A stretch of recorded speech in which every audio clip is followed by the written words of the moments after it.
नमस्कार दोस्तों, आप सभी का एक बार फिर से स्वागत है आपके अपने यूट्यूब चैनल ट्रेडिंग जर्नी में। होप आप सभी अच्छे होंगे। तो सन फार्मा कंपनी के द्वारा जो है उनका क्वार्टर 2 का रिजल्ट डिक्लेयर कर दिया गया है। आज की डेट पे नवंबर 1 को जो है वो कंपनी ने अपना रिजल्ट डिक्लेयर किया है। तो चलिए डायरेक्ट अब रिजल्ट की तरफ चलते हैं एंड चेक करते हैं कि कंपनी का जो है ओवरऑल रिजल्ट कैसा रहा है। यहाँ पे हम कंपनी के जो है ओवरऑल रिजल्ट के ऊपर आ चुके हैं। नाउ हम प्रॉपरली जो है वो चेक करेंगे कंपनी का जो है रिजल्ट कैसा रहा है। सबसे पहले बात करते हैं रेवेन्यू की। अगर हम रेवेन्यू की बात करें तो वैल्यूज यहाँ पे हमको करोड्स में नहीं दी गई है। मैं आपको जो है वैल्यूज करोड़ में बता दूंगा। तो यहाँ पे सबसे पहले हम देखेंगे टोटल रेवेन्यू की बात करेंगे। टोटल जो रेवेन्यू कंपनी का इस बार का रहा है वो रहा है, आप यहाँ पे चेक कर सकते हैं, दिस वन। ये आपका रहेगा रेवेन्यू, जो टोटल रेवेन्यू है। इस बार का जो कंपनी का रेवेन्यू रहा है वो रहा है 12,192 करोड़ का। लास्ट जो क्वार्टर था, जून क्वार्टर में कंपनी का जो ओवरऑल रेवेन्यू जनरेट किया था वो किया था 11,940 करोड़ का। एंड अगर बात करें लास्ट ईयर सितंबर क्वार्टर की, तो लास्ट ईयर सितंबर क्वार्टर में जो कंपनी का ओवरऑल रेवेन्यू था वो था 10,992 करोड़ का।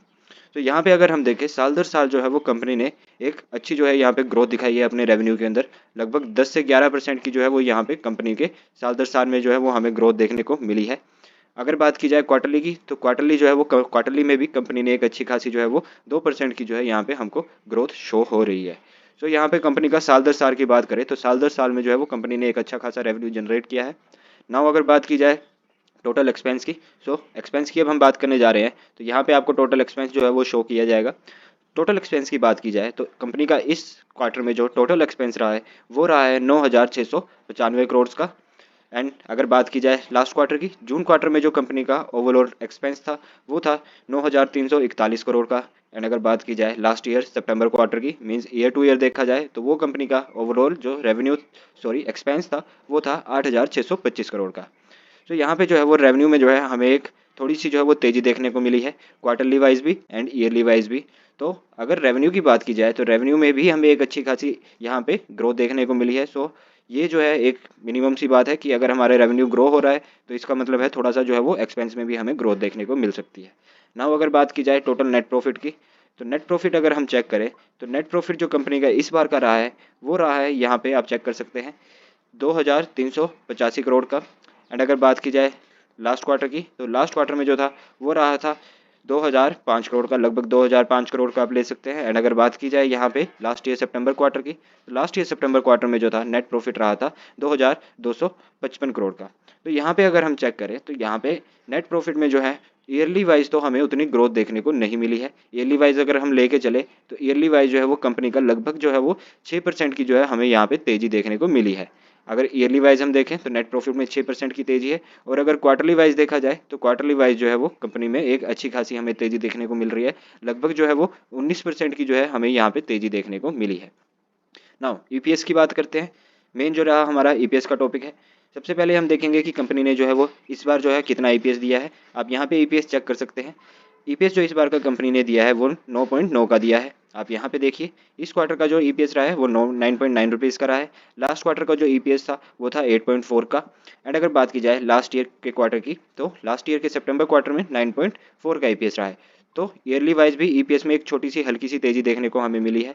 और अगर क्वार्टरली वाइज देखा जाए तो क्वार्टरली वाइज भी जो है वो हमें एक हल्की सी यहाँ पे तेजी देखने को मिली है। तो अगर ओवरऑल रिजल्ट की बात की जाए तो ओवरऑल रिजल्ट जो कंपनी का रहा है, तो ओवरऑल रिजल्ट में आप देख सकते हैं, अगर रेवेन्यू की बात की जाए तो रेवेन्यू में एक अच्छी खासी है हमें ग्रोथ देखने को मिली है। अगर बात की जाए ईयरली वाइज, तो ईयरली वाइज में हमें लगभग जो है वो 10 से 11% की जो है वो तेजी देखने को यहाँ पे कंपनी की तरफ से मिली है। और अगर बात की जाए क्वार्टरली, तो क्वार्टरली जो है वो कंपनी ने एक हल्की सी तेजी यहाँ पे दिखाई है। लगभग 2% की जो है वो रेवेन्यू में हमको यहाँ पे ग्रोथ देखने को मिली है। यहाँ पे अगर बात की जाए रेवेन्यू की, तो रेवेन्यू ईयरली वाइज काफ़ी अच्छा ग्रो किया है। क्वार्टरली वाइज जो है वो थोड़ा सा कम ग्रो किया है, बट हाँ क्वार्टरली वाइज में भी एक अच्छी खासी जो है वो हमें तेजी देखने को मिल रही है। अगर बात की जाए एक्सपेंस की, तो एक्सपेंस जो है वो एक्सपेंस हल्के से जो है वो क्वार्टरली वाइज इंक्रीज होते हुए दिखे हैं एंड ईयरली वाइज भी हमें इंक्रीज होते हुए दिखे हैं। तो यहाँ पे अगर एक्सपेंस इंक्रीज हो रहे हैं तो मतलब रेवेन्यू भी जनरेट किया जाएगा। तो यहाँ पे एक्सपेंस को लेके हम ज़्यादा जो है वो यहाँ पे डिस्कस नहीं करेंगे, बिकॉज एक्सपेंस इंक्रीज किए जा रहे हैं तो रेवेन्यू में हमको ग्रोथ देखने को एब्सोल्युटली मिलेगी। बात की जाए अगर नेट प्रॉफिट की, तो कंपनी का जो ओवरऑल नेट प्रॉफिट रहा है, तो वो नेट प्रॉफिट अगर क्वार्टरली वाइज देखा जाए तो क्वार्टरली वाइज जो है हमें लगभग 19% की जो है वो तेजी देखने को यहाँ पे नेट प्रॉफिट में जो है मिली है। तो ये क्वार्टरली वाइज में एक अच्छी खासी नेट प्रॉफिट पे हमें ग्रोथ देखने को मिली है। अगर बात की जाए ईयरली वाइज, तो ईयरली वाइज जो है वो हमें 5 से 6% की जो है वो यहाँ पे लगभग 6% की जो है हमें तेजी देखने को ईयरली वाइज पे भी नेट प्रॉफिट में मिली है।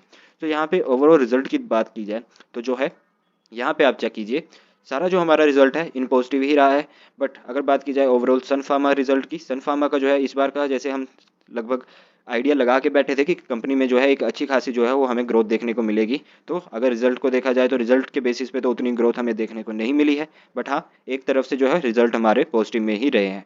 Hope you like the video. So if you like the video, hit the like button and keep subscribing.